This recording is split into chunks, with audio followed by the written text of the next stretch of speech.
그날은 12월의 차가운 겨울비가 내리고 있었어요. 오전 10시쯤이었는데 하늘은 벌써 어둑어둑했습니다. 낯빛 구름이 낮게 깔리고 도로 위에는 빗물이 얇게 고여 있었어요. 바람까지 불어서 우산을 써도 소용이 없는 날씨였습니다. 빗줄기가 비스듬히 쏟아지면서 사람들 옷을 적셨어요. 그런 날이었어요. 오순덕의 인생이 완전히 뒤집어진 날이. 오순덕 78세은 아침 일찍 일어났습니다. 아들 서강민이 전날 밤 전화를 해왔거든요. 어머니, 내일 우리 드라이브나 갈까요? 오랜만에 좋은 데서 밥이나 먹고요. 그 말 한마디에 순덕의 가슴이 얼마나 설렜는지 몰라요. 아들 내외가 먼저 챙겨준다는 게 얼마만인지. 결혼하고 나서 점점 발길이 끊기더니 요즘에는 명절에도 얼굴 보기가 힘들었거든요. 그런데 오랜만에 드라이브를 가자고 먼저 연락을 해왔어요. 순덕은 새벽부터 일어나 부산을 떨었습니다. 세수를 하고 머리를 빗었어요. 단정하게. 아들 만나는 날이니까요. 아끼던 남색 점퍼도 꺼냈습니다. 그리고 손녀 할인에게 줄 귤을 봉지에 담았어요. 시장에서 사놓은 제주귤인데 당도가 높고 맛있는 거였습니다. 11살 할인이가 귤을 참 좋아하거든요. 지난달부터 뜨고 있던 연두색 손뜨개 목도리도 어젯밤에 마저 마무리했어요. 할인이가 좋아하는 색이라 실을 고를 때부터 공을 들였던 거였습니다. 마지막 콜을 마무리하고 나서 순덕은 혼자 흐뭇하게 웃었어요.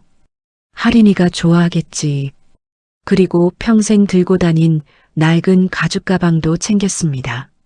손잡이가 해져서 갈색 테이프로 감아놓은 어떻게 봐도 허름한 가방이었어요. 50년이 넘은 가방이니까요. 며느리 차미리는 그 가방만 보면 눈살을 찌푸리곤 했어요. 어머님, 그 가방 이제 좀 바꾸시죠. 요즘에 저렴한 것도 예쁜 게 얼마나 많은데요. 그걸 들고 나가시면 강민 씨가 창피하잖아요. 하지만 순덕은 절대 바꾸지 않았습니다. 그 가방 안에 뭐가 들어있는지 아는 사람은 세상에 순덕 혼자뿐이었으니까요. 사람들 눈에는 낡고 볼품없는 가방이었지만 그 안에는 50년의 세월이 고스란히 담겨 있었어요. 아무도 몰랐습니다. 아들 강민의 차가 대문 앞에 섰을 때 순덕은 현관에서 기다리고 있었습니다. 장화를 신고 우산을 들고 비가 오는데도 얼굴이 환했어요. 오랜만에 보는 아들 얼굴이 반가워서 이미 눈이 촉촉했습니다. 현관문을 열고 나가면서 신발을 신는데 손이 조금 떨렸어요. 설레서요. 강민아, 어디가? 밥은 어디서 먹어? 할인이도 가? 강민은 어머니를 보고 짧게 웃었습니다. 그런데 그 웃음이 눈까지 오지 않았어요. 입술만 올라갔습니다. 순덕은 그걸 느끼면서도 애써 모른 척했어요. 아들이 바쁜 사람이니까 피곤한 거겠지. 그냥 좋은데요. 타세요, 어머니.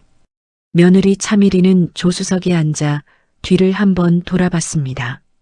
입꼬리를 올리며 인사를 했어요. 늘 하던 그 미소였습니다.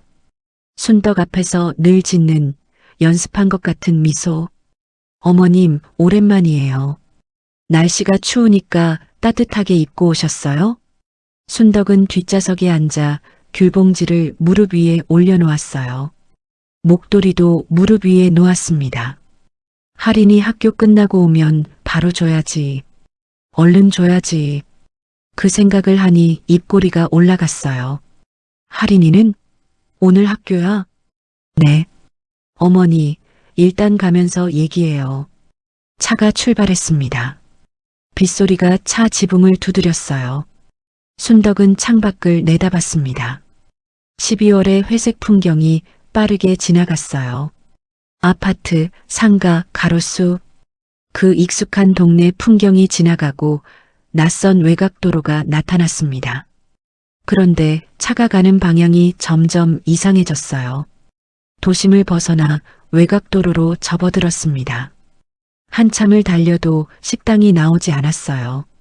사람도 많지 않은 도로였습니다. 주변에는 낮은 산과 텅 빈 들판만 펼쳐졌어요. 강민아, 어디 가는 거야? 밥 먹는 곳이 이렇게 멀어? 강민은 대답하지 않았습니다. 핸들을 꽉 쥔 손이 하얗게 굳어 있었어요. 조수석의 미리는 창밖을 바라보며 입을 다물고 있었고요. 아무도 말이 없었습니다. 그 침묵이 묘하게 무거웠어요. 순덕은 뭔가 이상하다는 걸 느끼기 시작했습니다. 가슴이 묘하게 두근거렸어요. 좋은 의미가 아닌 두근거림이었습니다.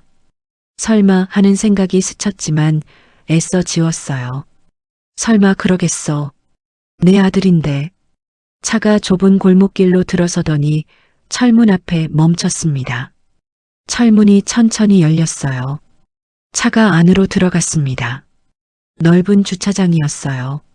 시멘트 바닥에 빗물이 고여 있었고 나무 몇 그루가 서 있었는데 잎이 다 떨어진 앙상한 나무들이었습니다.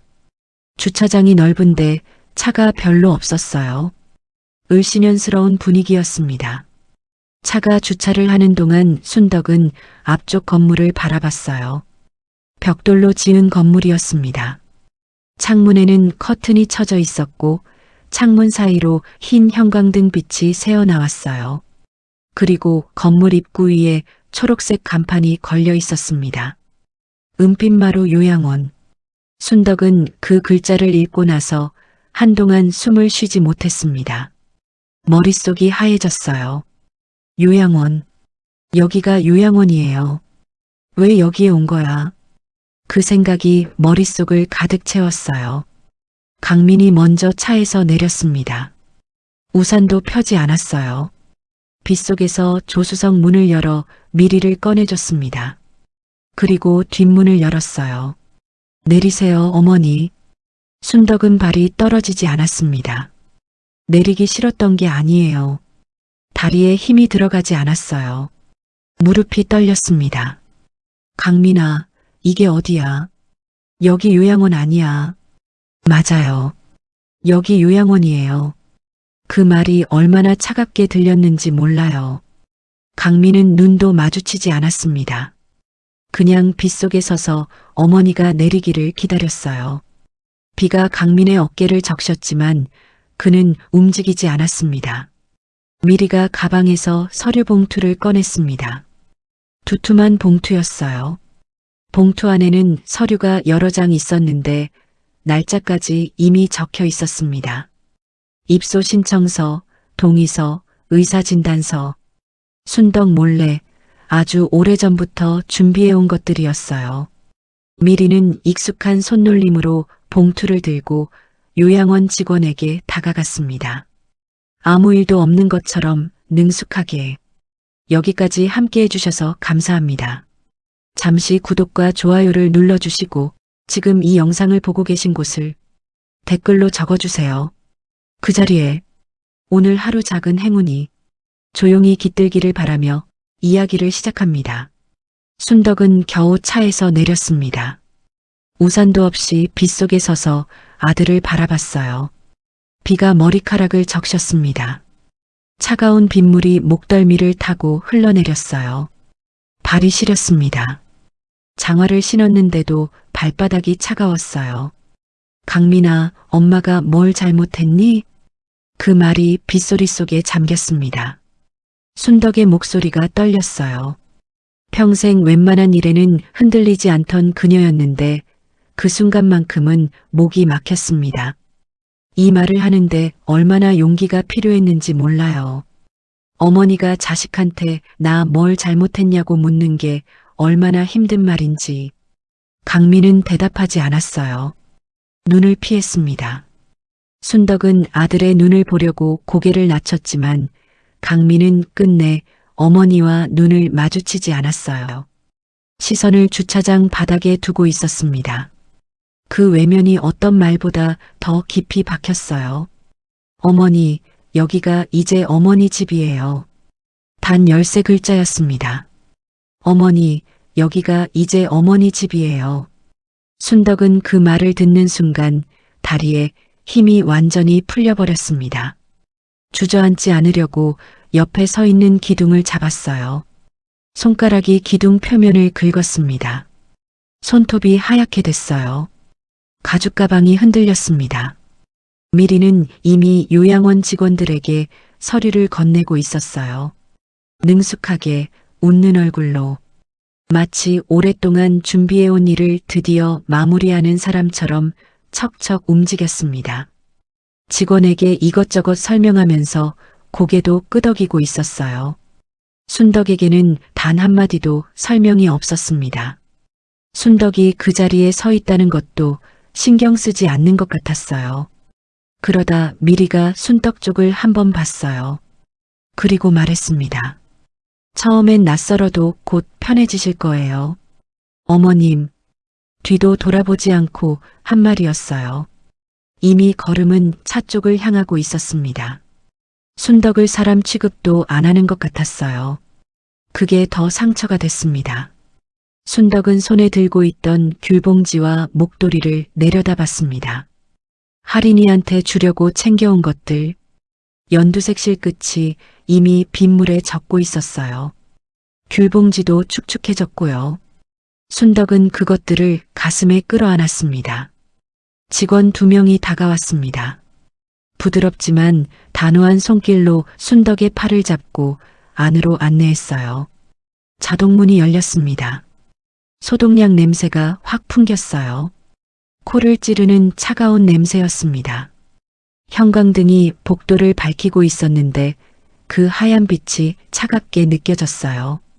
복도 양쪽 방마다 이름표가 붙어 있었습니다. 발소리가 울렸어요. 순덕의 발소리만. 순덕은 안내를 받으며 걸으면서도 계속 뒤를 돌아봤습니다. 아들이 따라오는지 혹시라도 마음을 바꾸는지. 자동문 유리 너머로 주차장이 보였어요. 강민은 차에 타고 있었습니다. 미리는 이미 조수석에 앉아 있었어요. 차가 후진을 했어요. 빨간 후미등이 빗속에서 빛났습니다. 그리고 철문을 빠져나갔어요. 후미등의 빨간 불빛이 빗속에서 점점 작아졌습니다.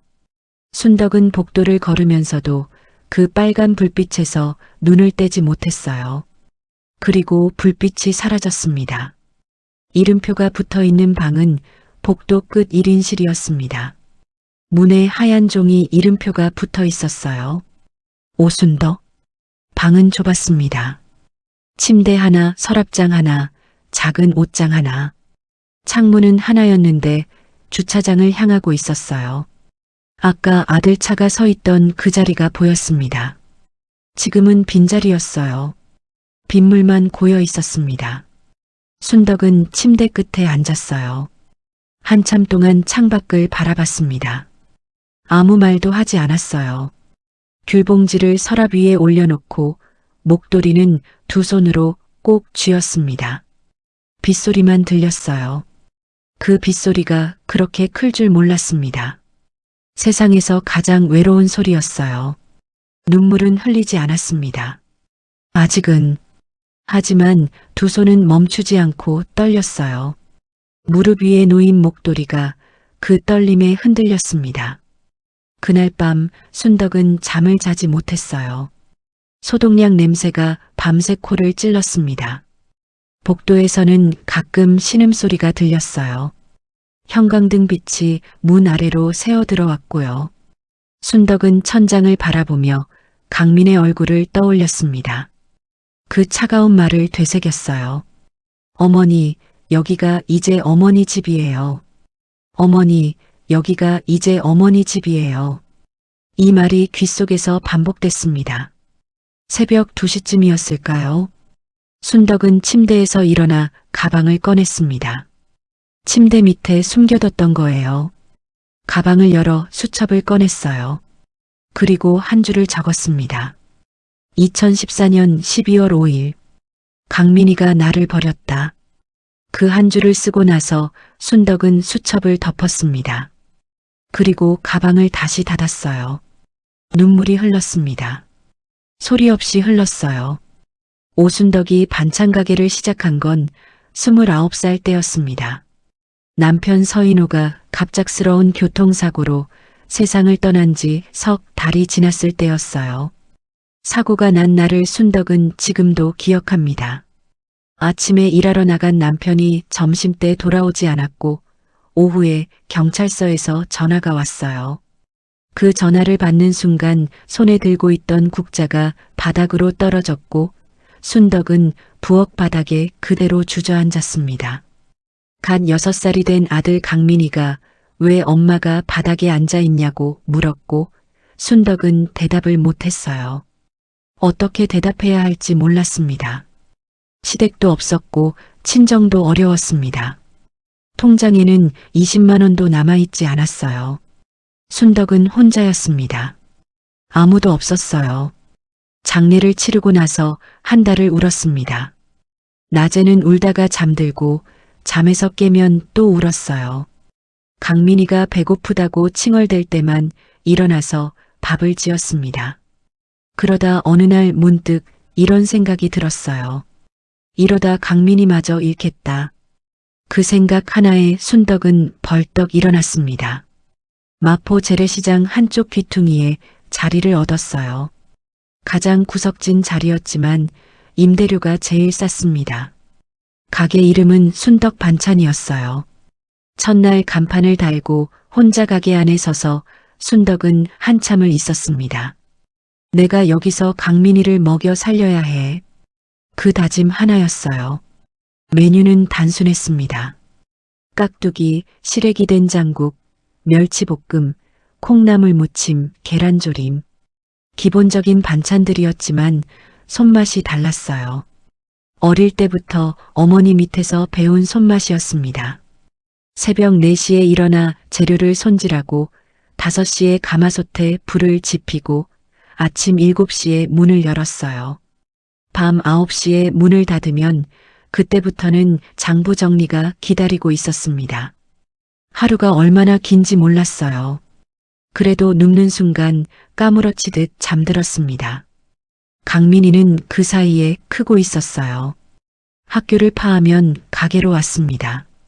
한쪽 구석에 앉아 숙제를 했어요.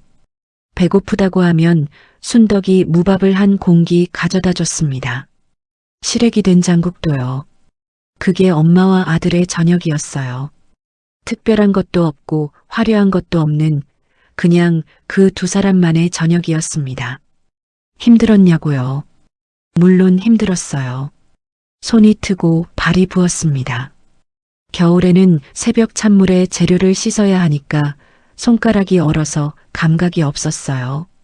봄이 오면 꽃이 예쁘다는 걸 느낄 새도 없었습니다. 여름에는 가마솥 앞에서 땀이 비 오듯 흘렀어요. 가을엔 배춧값이 올라가면 온종일 걱정했고요. 그래도 포기하고 싶다는 생각은 한 번도 안 들었어요. 강민이가 커가는 걸 보면 어디선가 힘이 났으니까요. 강민이가 중학교 성적표를 받아왔을 때 순덕은 가게 뒤편에서 혼자 울었습니다. 반에서 1등이었어요. 고등학교 합격 통보를 받았을 때도 울었고 대학에 붙었다고 전화해 왔을 때도 울었습니다. 기쁨의 눈물이었는지 외로움의 눈물이었는지 솔직히 지금도 모르겠어요. 아마 둘 다였을 거예요. 이 기쁜 소식을 같이 나눌 사람이 없다는 게 그렇게 서러웠거든요. 강민이 대학을 다니는 동안 순덕은 더 열심히 일했습니다. 등록금은 한 번도 밀린 적 없이 냈어요. 강민이 용돈도 끊어본 적 없었고요. 아들이 학교 다니는 동안 아르바이트 한 번 안 해도 되게 해주고 싶었거든요. 공부만 해라. 그 마음이었어요. 반찬 가게는 세월이 흘러도 사라지지 않았어요. 오히려 커갔습니다. 단골이 늘었고 소문이 났어요. 순덕이 직접 담근 김치는 한 번 먹으면 잊지 못한다는 말이 시장에 돌았습니다. 배추를 고르는 것부터 달랐거든요. 무겁고 속이 꽉 찬 것. 순덕은 그걸 손으로 쥐어보면 알았어요. 오래 하다 보니 생긴 눈이었습니다. 그 돈으로 강민의 대학 등록금을 냈고 그 돈으로 전세를 넘어 집을 샀고 그 돈으로 조금씩 작은 상가와 땅을 샀습니다. 처음 땅을 살 때 중개사가 말했어요. 아주머니, 이 땅 별거 아닌데요. 순덕은 고개를 끄덕이면서도 샀어요. 시장에서 장사를 하다 보면 사람을 보는 눈이 생기거든요. 물건을 보는 눈도요. 그 땅이 어떻게 될지 순덕의 눈에는 보였습니다. 시장 상인들 사이에서 땅 좋다는 소문이 돌면 조용히 알아봤어요. 아무도 모르게. 시장 아줌마가 부동산을 산다고는 생각도 못했을 거예요. 그리고 오래된 단골 중에 이재성 씨라는 분이 있었습니다. 젊은 시절 사업을 막 시작했을 때 자금이 달려 힘들어하던 분이었어요. 어느 날 가게에 와서 사정 이야기를 하는데 순덕은 듣다가 그냥 그 돈을 빌려줬어요. 아무 담보도 없이 그냥 사람이 딱해서요. 주변에서는 뭘 믿고 빌려주냐고 했는데 순덕은 말했어요. 사람을 보고 빌려주는 거지 뭘 보고 빌려줘요. 이 씨는 몇 년 뒤 사업이 자리를 잡고 나서 그 돈을 갚으면서 자기 회사 비상장 주식을 한 묶음 쥐어줬어요. 아주머니, 이게 지금은 종이 조각이나 마찬가지지만요. 나중에 때가 되면 큰 거예요. 꼭 갖고 계세요. 그때는 웃으며 받았습니다. 진짜 종이 조각이라 생각했거든요. 그래서 가방 안에 그냥 넣어뒀어요. 그 종이 조각이 몇십 년이 지난 뒤 어마어마한 가치를 갖게 됐습니다. 이 씨의 회사가 코스피에 상장되면서요. 순덕은 그 사실을 알게 됐을 때도 아무에게도 말하지 않았어요. 강민에게도 미리에게도요. 처음에는 때가 아닌 것 같았고 나중에는 말할 기회를 놓쳤고 그 다음에는 이런 생각이 들었습니다. 내가 죽기 전에 다 적어서 유언장으로 남기면 된다고. 그래서 오래된 가죽 가방 안에 서류들을 하나씩 넣어뒀어요. 통장 사본, 부동산 계약서, 주식 확인서, 배당금 내역, 그리고 강민이 이름으로 전부 넘기려던 유언장 초안도요. 그 유언장을 완성하기 전에 요양원에 와버린 거였습니다. 그리고 순덕에게는 아무도 모르는 습관이 하나 더 있었습니다. 밤 9시에 가게 문을 닫고 나면 혼자 가게 의자에 앉아 그날 있었던 일을 생각하는 거였어요.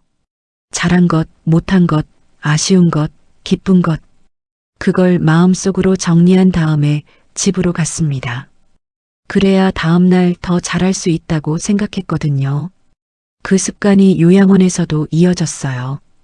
다만 생각이 아니라 수첩에 적는 것으로 바뀌었을 뿐이었습니다. 50년을 모은 것들이 그 낡은 가방 안에 있었어요. 며느리가 창피하다고 바꾸라던 그 가방 안에. 차미리가 시어머니를 처음 만난 건 강민과 결혼하기 1년 전이었습니다. 첫인상은 나쁘지 않았어요. 수수하게 입고 직접 만든 반찬을 가져다 주는 어머니였습니다. 말투가 부드럽고 먼저 챙겨주려는 스타일이었어요. 집안이 복잡하지 않고 욕심이 없어 보였습니다. 그런데 결혼을 하고 나서 한 가지가 계속 마음에 걸렸습니다. 어머니가 가진 게 뭔지 모른다는 거였어요. 재산이 얼마인지, 집 말고 다른 건 없는지, 나중에 어떻게 되는 건지. 강민도 모른다고 했어요. 어머니가 시장에서 반찬 가게를 했고 집은 있고 저축은 좀 있겠죠.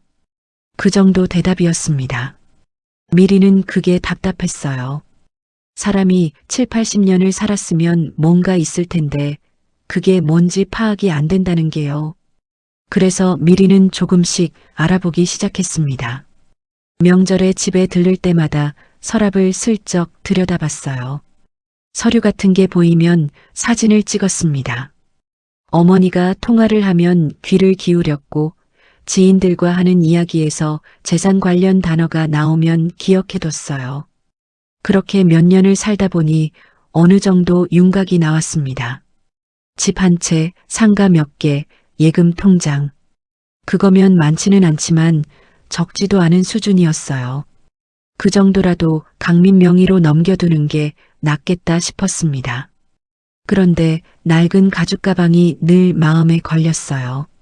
가방 안에 뭔가 있는 것 같은데 열어볼 수가 없었습니다. 순덕이 그 가방을 항상 들고 다녔거든요.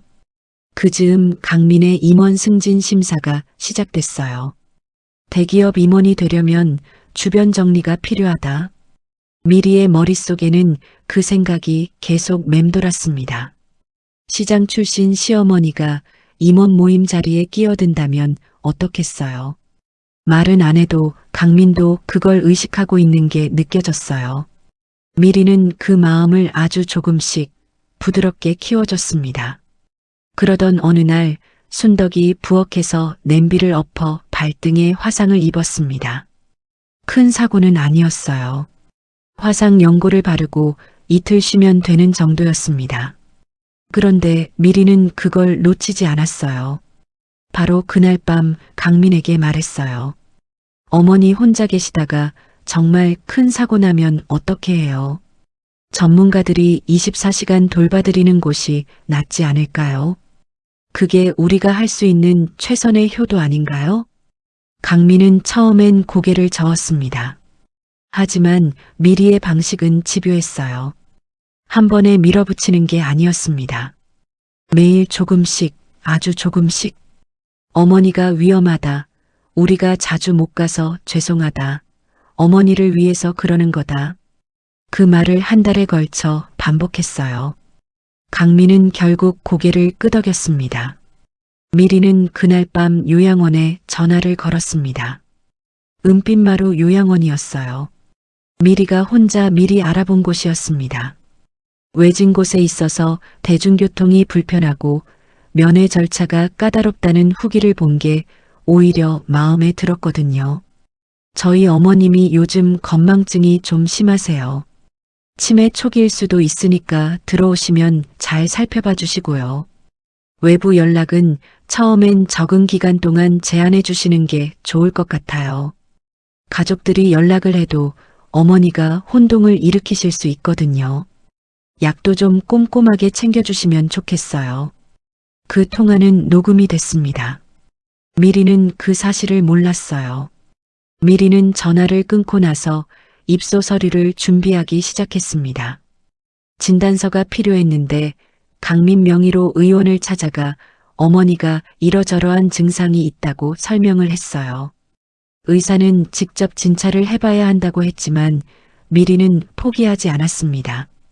노인들 사이에 흔한 증상이라고 검사를 꺼리셔서 보호자가 대신 왔다고 그렇게 진단서를 받아냈어요. 모든 준비가 끝나는데 2달이 걸렸습니다. 그 2달 동안 순덕에게는 아무 말도 하지 않았어요. 명절에 찾아가서 음식도 먹고 할인이 데리고 인사도 하고 그냥 평소처럼 아무 일도 없는 것처럼 지냈습니다. 그게 더 무서운 일이었어요. 웃으면서 계획하는 것이 순덕은 그 2달 동안 아무것도 몰랐어요. 그냥 며느리가 조금 더 친절해진 것 같다고만 생각했습니다. 철없이 기뻐했어요. 이제 좀 가까워지나 보다 하고 요양원 첫날 밤 순덕은 잠을 자지 못했습니다. 좁은 창문 너머로 주차장 가로등 불빛이 들어왔어요. 소독약 냄새가 밤새 코를 찔렀습니다. 복도에서는 가끔 발소리가 들렸어요. 직원들이 밤 순찰을 도는 소리였습니다. 어느 방에서인가 나지막한 신음소리도 들렸어요. 아픈 노인의 소리였습니다. 그 소리가 계속 들렸어요. 순덕은 그 소리를 들으며 생각했습니다. 나도 이제 저렇게 되는 건가. 다음 날 아침 직원이 방문을 노크했습니다. 어르신, 아침 드셔야 해요. 식당으로 나오세요. 식당은 넓었어요. 노인들이 여럿 앉아 있었습니다. 대부분 말이 없었어요. 각자 앞에 놓인 밥을 묵묵히 먹고 있었습니다. 순덕은 구석 자리에 앉아 밥을 먹었어요. 반찬은 단출했습니다. 시래기 된장국, 김치, 계란말이. 간이 조금 싱거웠어요. 50년을 반찬가게 한 사람 입에는 심심한 맛이었습니다. 그래도 다 먹었어요. 이 상황에서 밥이라도 잘 먹어야 한다고 생각했거든요. 밥을 먹고 나서 직원이 다가왔어요. 어르신, 입소 기본 검사를 받으셔야 해요. 인지기능 검사예요. 검사는 간단해 보였습니다. 오늘 날짜를 맞추고 그림 보고 이름을 말하고 단어를 기억하는 것들이었어요. 순덕은 다 맞췄습니다. 오늘이 며칠인지도 알고 그림 속 물건 이름도 다 알았어요. 단어 5개도 순서대로 기억했습니다. 전혀 어렵지 않았어요. 그런데 사흘 뒤 원장실로 호출이 왔어요. 어르신, 검사 결과를 보니까 주의 관찰이 필요한 단계예요. 주의 관찰이요? 나는 다 맞췄는데요. 날짜도 알고 단어도 다 기억했잖아요. 그게 꼭 정확하진 않아요. 초기 단계에는 증상이 숨어 있거든요. 보호자분도 걱정을 많이 하셔서요. 좀 더 지켜봐야 할 것 같아요. 보호자, 미리가 전화를 했구나. 치매라고 말해줬구나. 그래서 이렇게 보는구나. 순덕은 그 자리에서 알아챘습니다. 손이 떨렸어요. 하지만 소리 지르지 않았어요. 화를 내봐야 지는 거였습니다. 치매 환자가 난동 부린다고 할 게 뻔했어요. 순덕은 방으로 돌아왔습니다. 그리고 가방에서 낡은 수첩을 꺼냈어요. 날짜 12월 9일. 원장실 호출. 인지기능 검사 결과 주의 관찰. 검사는 이상 없었으나 보호자 연락이 있었다고 함. 치매 초기 의심이라는 말 들음. 그게 첫 번째 기록이었습니다. 그로부터 요양원 생활은 조금씩 조여왔어요. 직원들이 순덕을 대하는 눈빛이 달라졌습니다. 치매가 있는 어르신 보듯이 조심스럽고 약간 경계하는 눈빛이었어요. 순덕이 무언가를 요청하면 보호자에게 먼저 물어봐야 한다고 했습니다. 그 보호자가 바로 미리였어요. 그리고 약 복용이 시작됐습니다. 직원이 매일 아침 작은 컵에 담긴 약 3알을 가져왔어요. 이게 무슨 약이에요? 어르신 컨디션 관리에 도움이 되는 거예요. 보호자 요청입니다. 보호자 요청? 또 미리였습니다. 순덕은 그 약을 받아서 입에 넣는 척하다가 혀 밑에 숨겼어요. 직원이 나가면 뱉어서 화장지에 쌌습니다. 그 약을 먹으면 자꾸 멍해지는 느낌이 들었거든요. 이틀 먹었을 때 그 느낌이 났어요. 더 먹기 싫었습니다. 수첩에 기록했어요. 약 복용 강요. 먹으면 멍해지는 느낌. 약 이름 확인 요망. 직원이 보호자 요청이라 함. 물건도 하나씩 사라지기 시작했습니다. 처음에는 작은 손거울이었어요. 그 다음엔 읽던 책이었습니다. 그리고 할인이에게 주려던 연두색 목도리가 사라졌어요. 제 목도리 어디 갔어요? 어머니, 여기 어르신들 물건이 가끔 헷갈려요. 다른 분이 가져가셨나 봐요. 공동으로 쓴다는 말은 처음 들었습니다. 아무 규정에도 없었어요. 순덕은 화가 났지만 참았습니다. 대신 수첩에 기록했어요. 12월 18일. 목도리 압수. 직원이 다른 어르신이 가져갔다고 함. 근거 없음. 목도리는 할인이 줄 거였는데. 식당에서도 사건이 있었습니다. 어느 날 점심때 다른 노인 한 분이 식당에서 넘어졌어요. 마침 순덕이 곁에 있었는데 직원이 와서 순덕을 별도로 불렀어요.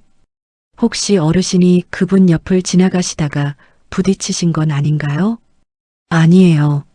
나는 저쪽 자리에 앉아 있었어요. 어르신, 혹시 기억이 잘 안 나실 수도 있어요. 기억이 잘 안 날 수도 있어요. 그 말이 순덕의 귀에 박혔습니다. 그들은 이미 순덕을 치매 환자로 간주하고 있었어요. 어떤 일이 생기면 순덕 탓으로 돌릴 준비가 되어 있었습니다. 수첩에 기록했어요. 12월 22일. 다른 어르신 낙상 사고. 직원이 내 탓으로 몰려함. 나는 다른 자리에 있었음. 재산 위임장 서명 강요도 있었습니다. 입소 사흘째 되던 날 직원이 서류를 가져왔어요. 어르신, 여기 사인 한번 해주세요. 입소 관련 서류예요. 순덕이 서류를 보려고 손을 뻗었습니다. 그런데 직원이 빠르게 다음 장을 넘겼어요. 여기만 사인하시면 돼요. 순덕은 다시 첫 장을 넘겨 읽으려 했습니다. 직원이 또 넘겼어요. 어르신, 이건 그냥 행정 서류예요. 자꾸 이러시면 치매 판정 나와요. 순덕은 그 말에 손을 멈췄습니다. 서명하지 않았어요. 그리고 방으로 돌아와 수첩에 기록했습니다. 재산 위임장 서명 강요 의심. 직원이 내용 보여주지 않으려 함. 치매 판정 언급으로 압박. 그리고 혼자 중얼거렸습니다. 화내면 지는 거야. 참으면서 기억해야 해. 기록은 언젠가 말을 해. 그 세 줄이 순덕의 매일 아침 다짐이 됐습니다. 수첩 첫 장에 크게 써놨어요. 잠에서 깨면 제일 먼저 그 세 줄을 읽었어요. 휴대폰은 결국 빼앗겼습니다. 어느 날 직원이 와서 말했어요. 어르신, 전화기 쓰시다가 이상한 곳에 자꾸 전화를 하신다는 보고가 있어서요. 잠깐 보관해 드릴게요. 이상한 곳이요? 내가 어디에 전화를 했다는 거예요? 보호자분이 요청하셨어요. 보호자. 이번에도 밀이었습니다. 순덕은 핸드폰을 내줬어요. 빼앗기지 않으려고 버텨봐야 치매 환자가 난동 부린다고 할 게 뻔했거든요. 대신 그날 밤 몰래 복도 끝 공중전화로 가서 강민에게 전화를 걸었어요. 동전을 두 입 넣고요. 신호가 갔습니다. 한 번, 두 번, 세 번. 받지 않았어요. 다섯 번째에 전화가 끊겼습니다. 순덕은 수화기를 내려놓으며 오래 서 있었어요. 복도는 조용했고 형광등이 윙 소리를 냈습니다. 발이 시렸어요. 수첩에 기록했어요. 12월 28일. 핸드폰 압수. 공중전화로 강민 연락 시도. 받지 않음. 그 기록 옆에 순덕은 작은 글씨로 한 줄을 더 적었습니다. 강민아, 내가 받지 않아도 엄마는 기억한다. 미리가 면회를 온 건 일주일 뒤였습니다. 꽃 한 다발을 들고요. 직원들에게 친절하게 인사를 하면서 들어왔어요. 방에 와서 이것저것 살펴보고 어머님 잘 지내시죠? 하고는 직원과 따로 이야기를 나눴습니다. 복도로 나가서요. 뭘 이야기했는지 들리지 않았어요. 미리는 가면서 말했습니다. 어머님 건강하게 잘 지내세요. 저도 자주 올게요. 그 말은 지켜지지 않았어요. 미리는 그 후로 두 달이 넘도록 오지 않았습니다. 순덕은 그 사실을 수첩에 기록했어요. 면회 날짜와 이름을 적었습니다. 그리고 빈칸들이 늘어갔습니다. 서아리는 처음에는 아무것도 몰랐습니다. 엄마 미리가 말했거든요. 할머니는 지금 좋은 데서 쉬고 계셔. 요양 호텔 같은 데야. 거기서 건강도 챙기고 좋은 음식도 드시고 쉬시는 거야. 그래서 하리는 그런 줄만 알았습니다. 할머니가 여행지 같은 곳에 가 계신 줄로요. 그런데 이상한 점들이 하나씩 쌓였어요. 할머니는 원래 주말마다 전화를 했거든요. 하리나, 잘 있었어? 밥은 맛있게 먹었어? 뭐가 먹고 싶어? 그 전화가 딱 끊겼어요. 문자도 없었고요. 하리는 엄마에게 물었습니다. 엄마, 할머니한테 전화해도 돼? 할머니는 지금 쉬셔야 해. 내가 전화하면 할머니가 더 힘들어져. 왜 힘들어져? 나보면 좋아하시잖아. 거기 계시는 분들이 다 비슷하게 조용히 쉬셔야 하는 거야. 규정이 있어. 이상하다고 생각했지만 하리는 믿었어요. 엄마가 그런다는데 어쩔 수 없었습니다. 그래도 할머니 생각이 자꾸 났어요. 학교에서도 잠자리에서도 할머니가 주던 귤 생각이 났어요. 뜨개질 목도리 생각도 났고요. 할인아, 연두색 실 좋지? 할머니가 할인이 좋아하는 색 알잖아. 그 말도요. 그러던 어느 토요일 오후였어요. 할인은 거실 소파에서 책을 읽고 있었습니다. 엄마 미리는 안방에서 통화 중이었어요. 문이 반쯤 열려 있었고 미리의 목소리가 거실까지 흘러나왔습니다. 아, 그래요? 어머니가 자꾸 항의를 하신다고요? 그냥 두세요. 치매 증상이 있으신 분이라 혼동을 일으키시는 거예요. 가족들도 많이 걱정하고 있다고 하면 돼요. 약은 계속 드리고 있죠? 할인은 책을 내려놓았습니다. 치매, 할머니, 약. 그 단어들이 연결되면 안 된다는 걸 11살 할인도 알았어요. 심장이 빠르게 뛰기 시작했습니다. 그날 밤 할인은 잠을 자지 못했습니다. 뒤척이다가 새벽 1시에 일어나 물을 마셨어요. 부엌에 서서 어두운 거실을 바라보며 생각했습니다. 할머니가 거기 갇혀 있는 거야. 요양 호텔이 아니야. 그리고 엄마가 할머니를 치매라고 했어. 근데 할머니는 치매가 아니야. 할머니는 완전히 멀쩡해. 다음날 할인은 아빠 강민에게 물었어요. 아빠, 할머니 어디 계세요? 할머니, 좋은 데 계셔. 왜? 할머니한테 전화해도 돼요? 강민은 잠깐 멈췄습니다. 뭔가 고민하는 것 같았어요. 나중에. 지금은 할머니 쉬셔야 해. 할인은 더 묻지 않았습니다. 대신 방에 들어와 문을 닫고 핸드폰으로 검색을 했어요. 요양 호텔이 어떻게 생겼는지, 그리고 노인 인권 신고를 어떻게 하는지도요. 다음날 엄마가 외출한 사이에 할인은 엄마 서랍을 열었습니다. 은빛마루 요양원 입소 서류가 있었어요. 주소도 있었습니다. 할인은 핸드폰에 주소를 적었어요. 지도로 찾아보니 버스로 1시간 반이었습니다. 멀어도 가야 했어요. 할인은 가방에 귤 2개를 넣었습니다. 할머니가 귤 좋아하시니까. 그리고 집을 나섰어요. 버스를 2번 갈아탔습니다. 1시간 40분이 걸렸어요. 창밖으로 풍경이 바뀌는 걸 바라보면서 할인은 계속 할머니를 생각했습니다. 할머니는 잘 계실까? 밥은 잘 드실까? 외롭지는 않으실까? 요양원 앞에 내렸을 때 할인은 간판을 올려다봤어요. 은빛마루 요양원. 이게 요양 호텔이에요? 전혀 그렇게 안 보였습니다. 철문, 넓은 주차장, 형광등 불빛이 보이는 창문들. 로비에서 직원에게 말했습니다. 저 서강민 씨 어머니 뵈러 왔어요. 손녀예요. 직원이 난감한 표정을 지었어요. 어딘가에 전화를 했습니다. 보호자 동반이 필요하다는 말이 들렸어요. 저 혼자 왔어요. 할머니 보고 싶어요. 보호자 없이 어린이는 안 되세요. 할인은 그 자리를 떠나지 않았습니다. 로비 의자에 앉아서 기다렸어요. 1시간이 지났습니다. 직원들이 난감해했어요. 어쩔 줄 몰라 했습니다. 어린아이가 혼자 와서 꼼짝도 안 하고 앉아 있으니 그럴 수밖에요. 그때 복도 쪽에서 노인 한 분이 걸어오는 모습이 보였습니다. 가방을 가슴에 끌어안고 고개를 숙인 채 천천히 걷고 있었어요. 발걸음이 무거웠습니다. 그 모습이 할인이 알고 있던 할머니의 모습이 아니었어요. 항상 씩씩하고 큰 목소리로 웃던 할머니가 아니었습니다. 어깨가 처져 있었어요. 걸음이 느렸습니다. 할머니, 순덕이 멈췄습니다. 천천히 고개를 들었어요.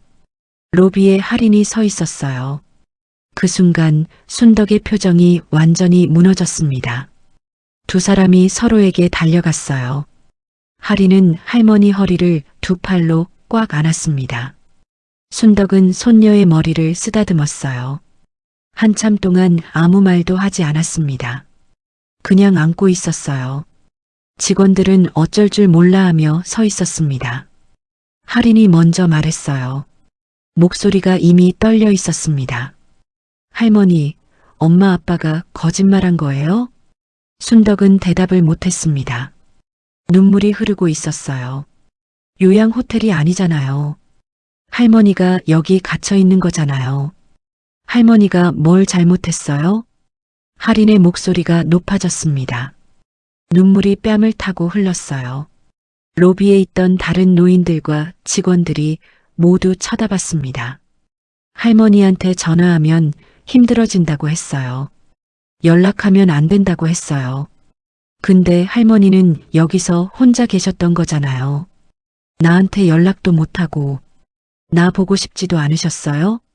순덕은 손녀의 얼굴을 두 손으로 감쌌습니다. 눈물이 흐르는 뺨을 엄지손가락으로 닦아줬어요. 할인아, 너는 잘못 없어. 할머니도 잘못 없어. 그럼 왜요, 할머니? 왜 여기 있어요? 순덕은 대답하지 않았습니다. 방으로 데려갔어요. 문을 닫고 수첩을 꺼냈습니다. 손녀의 눈을 바라보며 말했어요. 할인아, 이 수첩 맡아줄 수 있어? 아주 중요한 거야. 안전한데 숨겨놔야 해. 할인은 눈물을 닦으며 고개를 끄덕였어요. 그 수첩을 가방 가장 깊은 곳에 넣었습니다. 그리고 둘이서 귤을 까먹었어요. 아무 말 없이 할인이 가방에서 꺼낸 귤 2개를 까서 하나씩 나눠 먹었어요. 창밖에는 겨울 하늘이 보였습니다.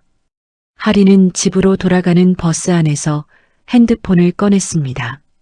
노인 인권 신고 사이트를 찾았어요. 그리고 글을 쓰기 시작했습니다. 할머니 이름, 요양원 이름, 날짜, 직원이 한 말들, 치매 프레임, 약 강요, 전화 제한. 수첩에서 봤던 내용들을 다 적었어요.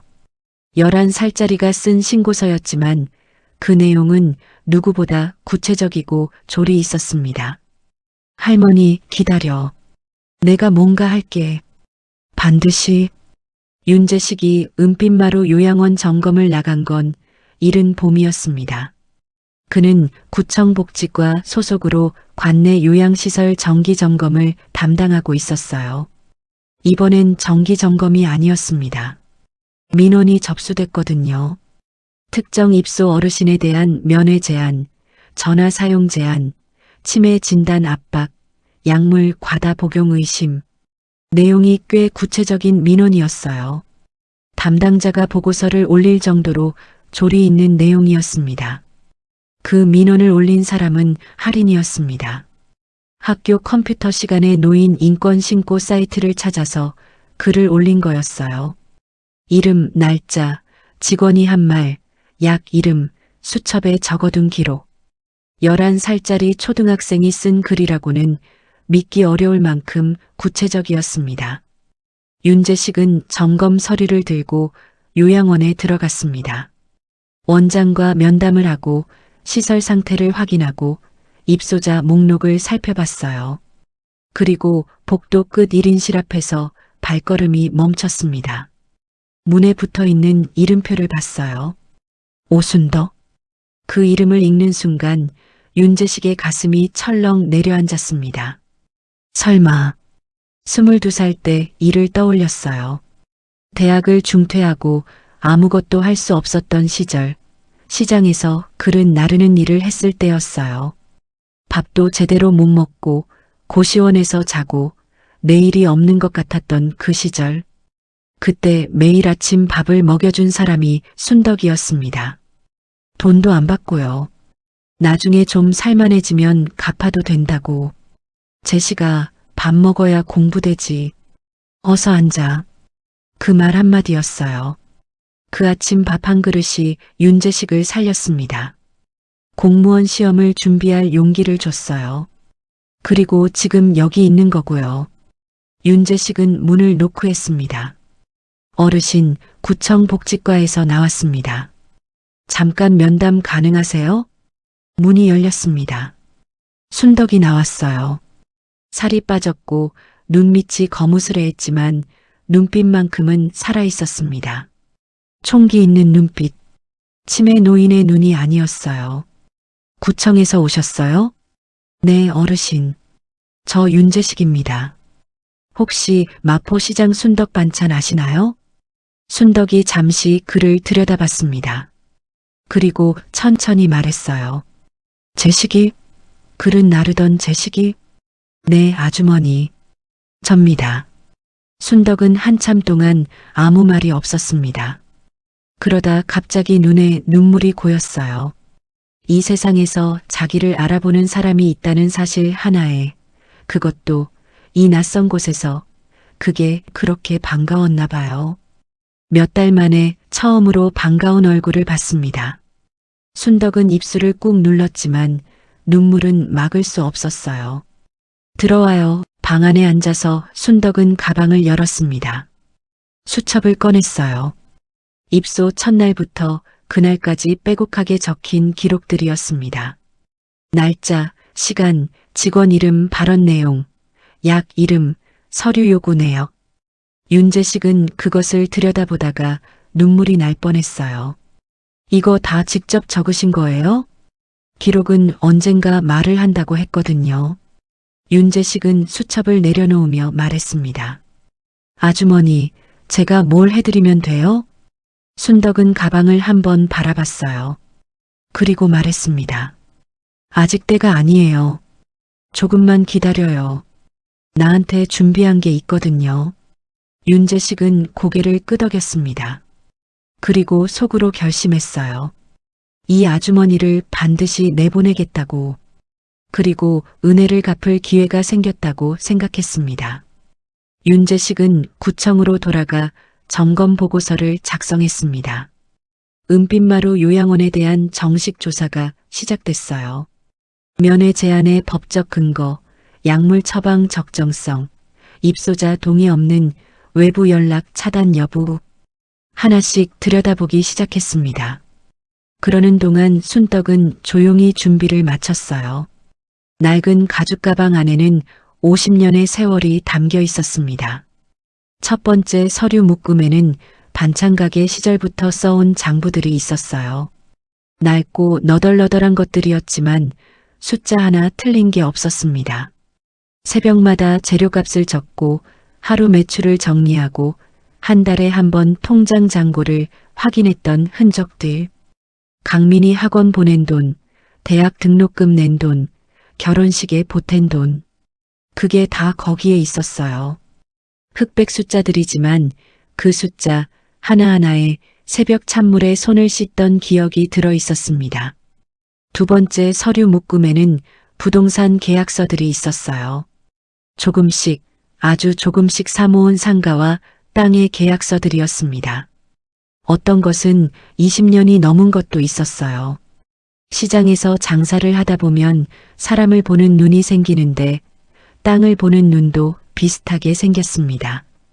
현재 시세로 따지면 수십억에 달했어요. 세 번째 서류 묶음에는 이재성 씨로부터 받은 주식 관련 서류들이 있었습니다. 비상장 주식 확인서, 배당금 내역, 그리고 상장 이후 평가 보고서. 지금 가치로 계산하면 수백억이었어요. 현재 실제 재산 규모는 수백억대였습니다. 순덕은 그 서류를 꺼내 한 번 더 확인했어요. 맞아. 내가 갖고 있는 거 맞아. 네 번째 칸에는 작은 USB 하나가 있었습니다. 흰 봉투에 쌓인 채로요. 거기에는 모든 자료가 스캔되어 들어 있었어요. 통장, 계약서, 주식 서류, 그리고 미리가 요양원에 전화로 치매 프레임을 씌우던 날의 녹음 파일도 들어 있었습니다.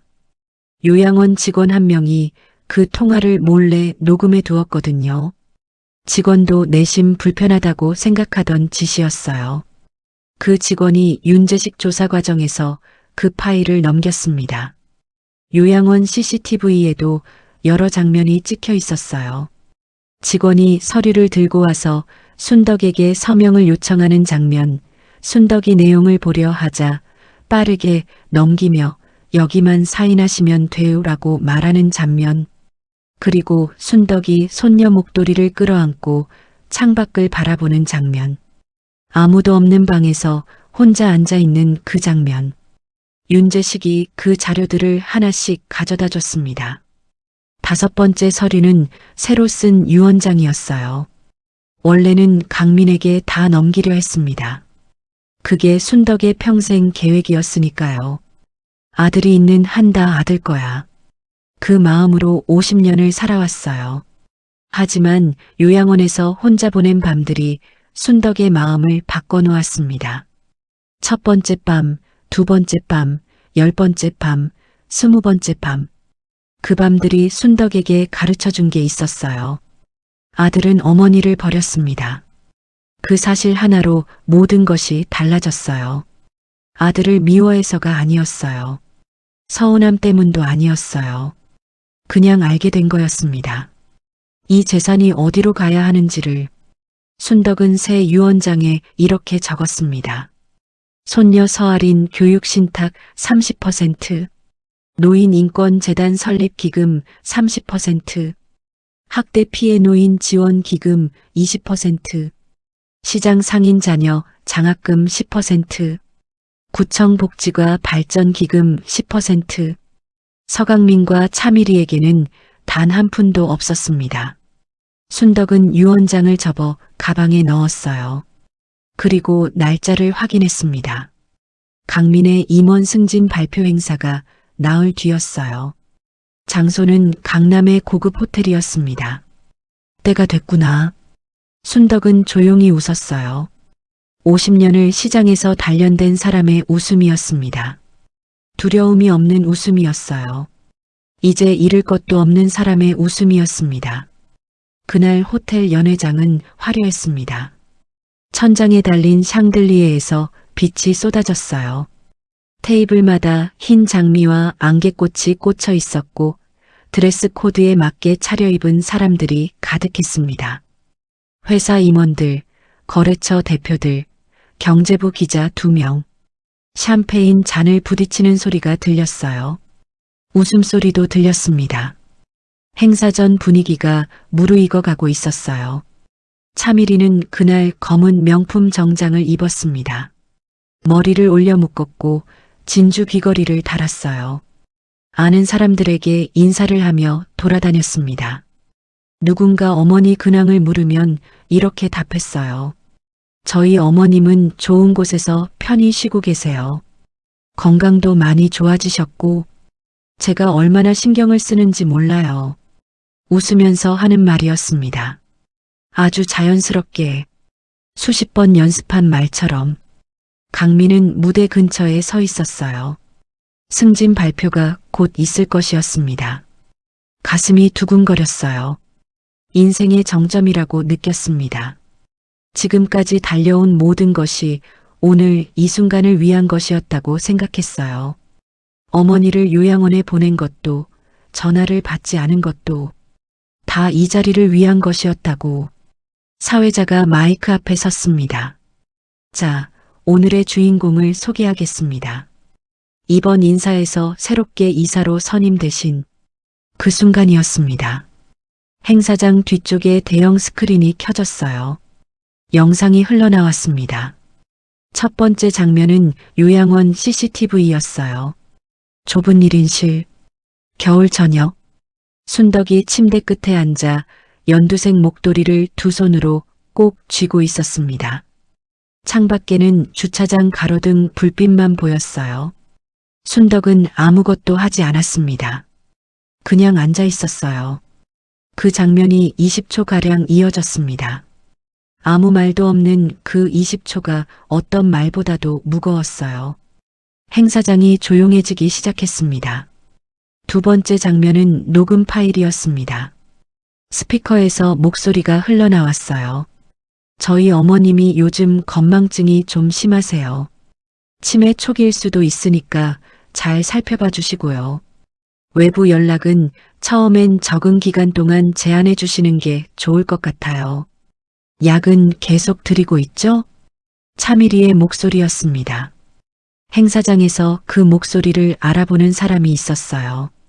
테이블에 앉아있던 사람들이 서로를 쳐다봤습니다. 세 번째 장면은 재산 위임장 강요 장면이었어요. 직원이 서류를 들고 와서 서명을 요청하는데 순덕이 내용을 읽으려 하자 빠르게 넘기며 말했어요. 여기만 사인하시면 돼요. 어르신, 자꾸 이러시면 치매 판정 나와요. 그 말이 스피커를 타고 연회장에 울렸습니다. 행사장이 완전히 조용해졌어요. 샴페인 잔을 들고 있던 손들이 멈췄습니다. 기자들이 핸드폰을 꺼내 받아 적기 시작했어요. 네 번째 장면은 할인이었습니다. 혼자 버스를 타고 요양원에 도착하는 장면. 직원에게 할머니를 보게 해달라고 말하는 장면. 로비 의자에 혼자 앉아서 1시간을 기다리는 장면. 그리고 복도에서 할머니를 발견하고 달려가는 장면. 두 사람이 안고 있는 장면.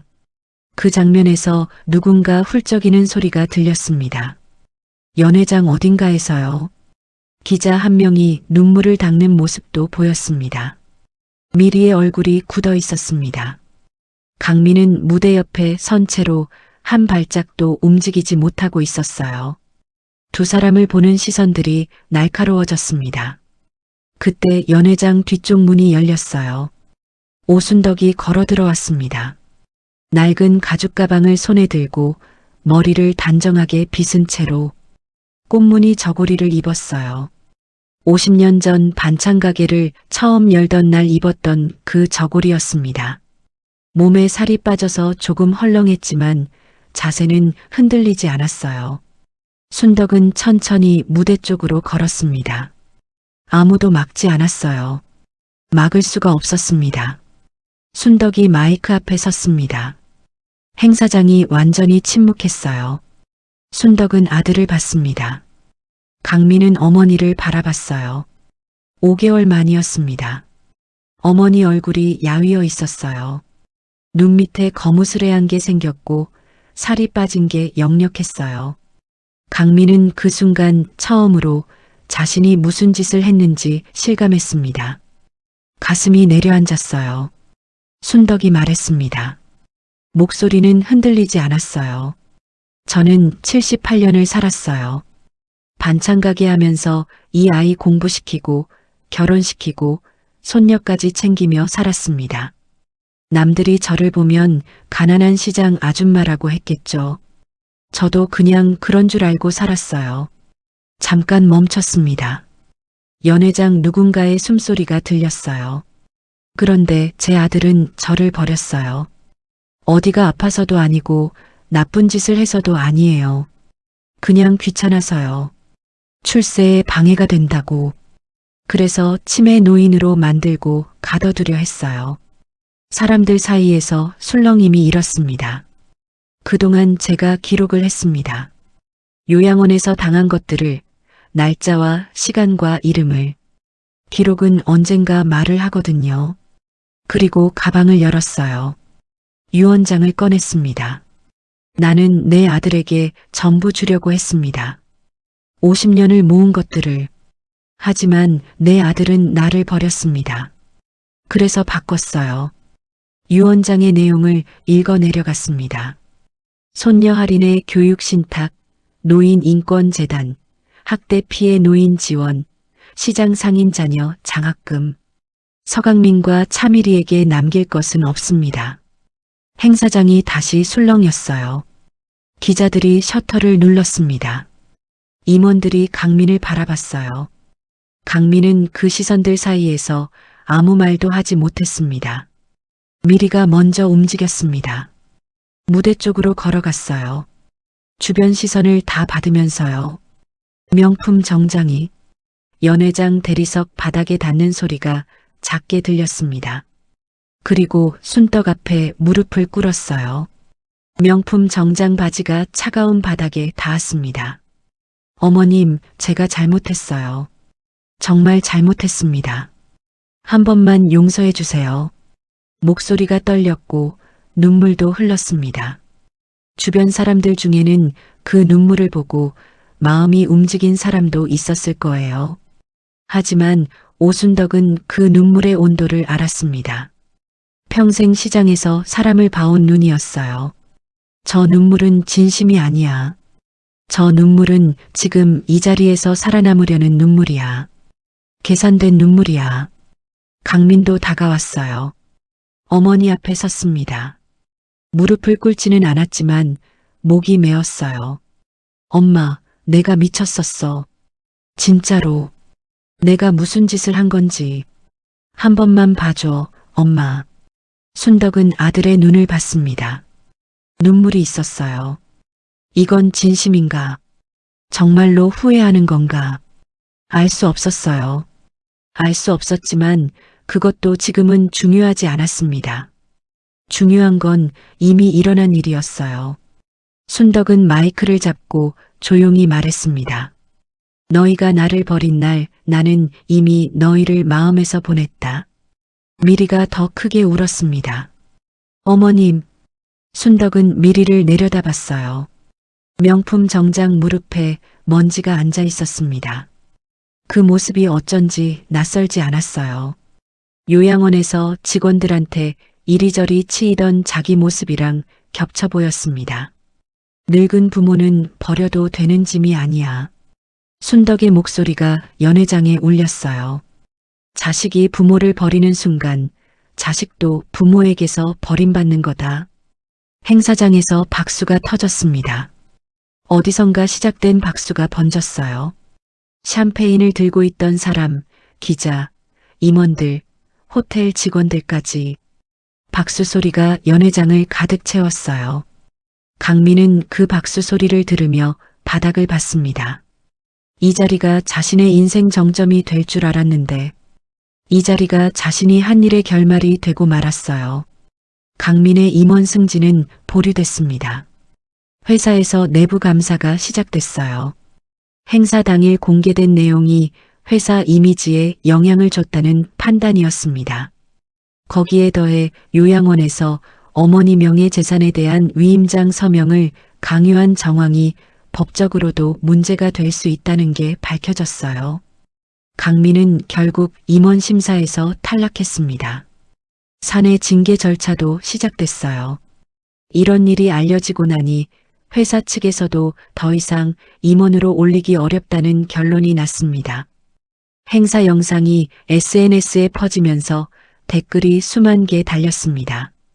어떻게 저럴 수가. 저분이 어머니잖아. 저게 사람이야. 댓글마다 분노가 가득했어요. 강민의 얼굴도 알려졌고 미리의 이름도 알려졌습니다. 기사도 여러 개 났어요. 차미리는 주변에서 외면받았습니다. 착한 며느리로 알고 있던 사람들이 등을 돌렸어요. 미리가 운영하던 소규모 인테리어 사업도 거래가 끊기기 시작했습니다. 이전에 그 사업을 소개해줬던 지인들도 연락을 끊었어요. 미리는 한동안 집 밖을 나오지 못했습니다. 요양원 은빛마루는 구청의 정식 조사를 받았어요. 면회 제한의 법적 근거 부재, 보호자 요청에 의한 연락 차단이 입소자 기본권 침해에 해당한다는 결론이 났습니다. 노인 인권 침해로 행정처분이 내려졌어요. 원장은 개선 명령을 받았고 관련 직원 2명은 징계 대상이 됐습니다. 이 사건은 여러 매체의 노인 인권 관련 뉴스로 실렸어요. 순덕은 요양원을 나왔습니다. 윤재식이 도와줬어요. 경기도 외곽에 작은 전원주택을 구했습니다. 마당이 있고 봄이 되면 매화가 피는 집이었어요. 순덕은 이사를 하는 날 마당에 서서 한참 동안 하늘을 바라봤습니다. 소독약 냄새가 아닌 흙 냄새, 풀 냄새가 났어요. 바람이 불었습니다. 이런 냄새가 나는 데서 살아야 사람이지. 혼자 하는 말이었지만 윤재식이 들었습니다. 그는 아무 말도 하지 않았어요. 그냥 짐 옮기는 것을 계속 도왔습니다. 윤재식의 도움으로 노인 인권재단 설립 절차가 시작됐어요. 재단 이름은 순덕 반찬이었습니다. 시장에서 반찬 팔던 그 이름을 그대로 쓴 거예요. 이름을 정하던 날 순덕이 말했습니다. 그 이름이 내 인생이거든요. 다른 이름은 필요 없어요. 재단에서는 요양시설 입소 노인 권리 교육, 학대 피해 노인 지원, 복지 사각지대, 독거 노인 급식 지원을 맡기로 했습니다. 구청과 협력해서 진행하기로 했어요. 윤재식이 그 연결고리가 됐습니다. 하리는 진실을 알고 나서 할머니에게 먼저 사과를 했어요. 할머니, 제가 엄마 아빠 말만 믿었어요. 더 일찍 찾아갔어야 했는데. 하리나, 내가 뭘 잘못했어. 어른들이 잘못한 거지. 그래도요. 할머니가 거기서 혼자 계신 거 알았으면 더 빨리 갔을 텐데. 순덕은 손녀의 손을 꼭 잡았습니다. 내가 수첩 맡아준 거, 내가 구청에 신고한 거, 할머니 구한 거 할인이야. 그거 알아? 할인이 눈물을 글썽였어요. 진짜요? 진짜야. 재식이가 말해줬어. 구청에 신고서 올린 초등학생이 있었다고. 그 내용이 너무 구체적이어서 바로 조사가 시작됐다고. 하리는 소리내어 울었습니다. 순덕도 눈물이 흘렀어요. 둘이서 한참을 울다가 결국 웃었습니다. 그 웃음이 그렇게 따뜻했어요. 하리는 주말마다 할머니 집에 왔어요. 처음엔 엄마 아빠 몰래 왔습니다. 버스를 타고 지하철을 갈아타고 할머니 집 마당에 앉아서 귤을 까먹으면서 봄이 오면 매화를 구경하면서 두 사람은 말이 많지 않아도 괜찮았어요. 그냥 같이 있는 것만으로도 충분했습니다. 어느 봄날 할인이 할머니 옆에 앉아 뜨개질을 배웠어요. 연두색 실을 골랐습니다. 할머니, 이거 어려워요. 처음엔 다 어려워. 그래도 하다 보면 손이 기억하게 돼. 할머니는 언제부터 뜨개질 하셨어요? 내 아빠 어릴 때 목도리 떠주려고 배웠지. 하리는 잠깐 멈췄습니다. 할머니, 아빠가 잘못한 거 맞죠? 순덕은 한참 생각하다가 말했어요. 맞아. 그럼 왜 아빠 목도리도 뜨셨어요? 그건 그때의 이야기야. 그때 아빠는 내 전부였어. 그게 잘못된 건 아니야. 그때 내 마음이 잘못된 건 아니야. 하리는 고개를 끄덕였습니다. 그리고 다시 실을 집었어요. 할머니, 저도 할머니 목도리 만들어 드릴게요. 그래. 그런데 코 빠뜨리면 안 된다. 코 빠뜨리면 풀어서 다시 해야 해. 할머니도 코 빠뜨린 적 있어요? 나도 있지. 처음엔 다 그래. 두 사람이 웃었습니다. 마당에 봄 햇살이 내려앉았어요. 매화가 피어 있었습니다. 나중에 사람들은 물었습니다. 오순덕 씨가 그 많은 돈을 어떻게 모았냐고, 아들한테 왜 미리 말하지 않았냐고, 너무 야박한 거 아니냐고. 기자 한 명은 인터뷰를 요청하기도 했어요. 순덕은 이렇게 말했습니다. 야박한 게 아니에요. 부모가 자식한테 줄 수 있는 건 두 가지예요. 하나는 재산이고 하나는 사람이에요. 나는 두 가지 다 주려고 했는데 내 아들은 재산만 받으려 했어요. 그리고 사람은 버렸고요. 그러니까 재산도 없어진 거예요. 그 말이 기사로 났어요. 댓글이 수만 개 달렸습니다. 많은 사람들이 눈물을 흘렸다고 했어요. 강민은 이후 오랫동안 어머니를 찾아오지 않았습니다. 미리도요. 어느 날 강민에게서 문자가 왔어요. 엄마 미안해. 딱 그 세 글자였습니다. 순덕은 그 문자를 오래 들여다봤어요. 그리고 수첩에 기록했습니다. 강민이 문자. 엄마 미안해. 답장하지 않음. 하린이는 15살이 됐을 때 스스로 아빠 집을 나와 할머니 집으로 갔습니다. 근처 학교로 전학을 갔어요. 순덕은 그 애를 밥 잘 먹이고 따뜻하게 재웠어요. 뜨개질도 계속 가르쳤습니다. 하리는 솜씨가 늘었어요. 겨울이 되면 스스로 뜬 목도리를 순덕에게 둘러줬습니다. 연두색 목도리였어요. 윤재식은 재단 일을 도우면서 가끔 순덕집에 들러 국밥을 얻어먹었어요. 순덕은 변하지 않았다고 했습니다. 여전히 새벽에 일어나고 여전히 제일 먼저 밥을 챙기고 다만 이제는 강민이 아니라 할인이를 위해서 챙겼어요. 어느 저녁 윤재식이 국밥을 먹다가 물었어요. 아주머니, 후회하지 않으세요? 뭐요? 아들한테요. 순덕은 마당을 바라보며 잠시 생각했습니다. 후회는 없어요. 서운함은 있지. 그런데 서운함이랑 후회는 달라요. 어떻게 달라요? 서운함은 상대가 그랬다는 거고 후회는 내가 잘못했다는 거잖아요. 나는 잘못한 게 없으니까 후회는 없어요. 서운하긴 하지만 윤재식은 고개를 끄덕였습니다. 순덕이 한마디 더 했어요. 그리고 있잖아요, 재식아. 강민이가 나를 버린 날 나는 몰랐어요. 내가 그 애한테 줄 수 있는 게 얼마나 많은지를. 그때 알았으면 더 일찍 결심했을 거야. 더 일찍 포기하셨을 거라는 말이에요? 아니, 더 일찍 나왔을 거라는 말이야. 거기서 웃는 얼굴이었어요. 어딘가 쓸쓸한 것도 있었지만 그보다 훨씬 더 단단한 것이 느껴지는 웃음이었습니다. 그날 저녁 할인이 뜨개질을 하다가 불쑥 말했어요. 할머니, 사람은 늙어도 버려지는 물건이 아니죠? 순덕은 할인을 바라봤습니다. 그리고 말했어요.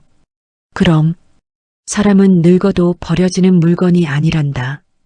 그리고 말이야, 할인아. 네. 그걸 아는 어른이 되면 되는 거야. 그거 하나면 돼. 할인은 고개를 끄덕이며 실을 다시 집었습니다. 연두색 실이 할머니 손 위에서 부드럽게 풀렸어요.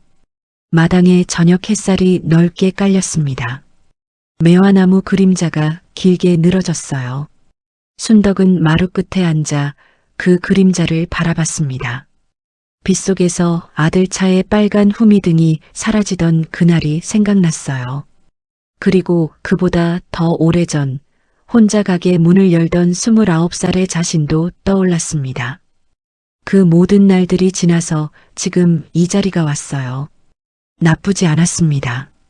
그날 아들이 버리고 간 것은 늙은 어머니가 아니었어요.